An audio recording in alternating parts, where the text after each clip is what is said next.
When McDonough died, the party asked Thomas Nash, a first cousin of party chairman Pat Nash, to complete the unexpired term. Tom Nash was a ward leader and a prosperous criminal lawyer who defended Capone and other gangsters. And if the clients died of an overdose of bullets, he was not too proud to go to their funerals. It wasn't uncommon for Chicago politicians to join in the mourning at the funerals of gangsters, with aldermen weeping and judges praying. There was good reason for them to weep and pray, as they had to deal with somebody new. Tom Nash's law firm produced more Chicago and state judges than any other. Then there was Robert M. Schweitzer, a veteran officeholder who became county treasurer in December 1934. Within a year, he was found to have lost $453,000 in county funds in an unsuccessful private business venture. He had tried to manufacture synthetic coal briquettes. He was ousted, tried, pleaded good intentions, and was acquitted. This brought in Joe Gill, another ward boss, who is believed to have gone on his first public payroll before the turn of the century. He lived long enough to spend his twilight years as a park commissioner and, in 1968, to tell the strange yippie creatures they could not camp in the parks during the Democratic Convention.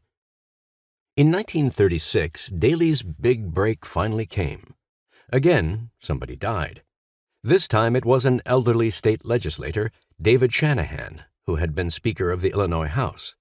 He died only 15 days before the November 3rd elections, with his name already on the ballots. It seemed like a terrible waste to elect a dead man to office, especially in the legislative district that included Bridgeport, where there were so many live ones. It was too late to reprint the ballots, so the machine organized a write-in campaign for Daley. The precinct captains did their jobs, getting 8,600 people to write in his name, and on November 4th, 1936, Daley had won his first elective office. The only thing that kept the victory from being perfect was the fact that Shanahan had been a Republican, running unopposed. So Daley's name had to be written in on the Republican side of the ballot.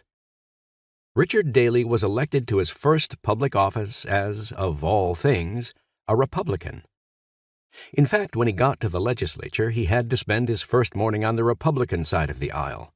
Ironically, the Democratic minority leader was Adamowski, his future enemy, and Adamowski offered the resolution to let Daley come sit among the Democrats. The Republicans, still angered by the Bridgeport opportunism that cheated them of a seat, made Daley suffer for it. Their leader pointed a long finger at Daley and said, "I don't care about the resolution. I want to know where Representative Daley wants to sit. Where do you want to sit, Representative Daley?" Daley pointed at the Democrats and, in a soft voice, said, "There." "Then go on over there," the Republican leader barked, "because we don't want you over here." He did, gratefully. And 2 years later, somebody else in his neighborhood dropped dead, and Daley took his place in the state Senate, going in by the front door, finally, as a Democrat.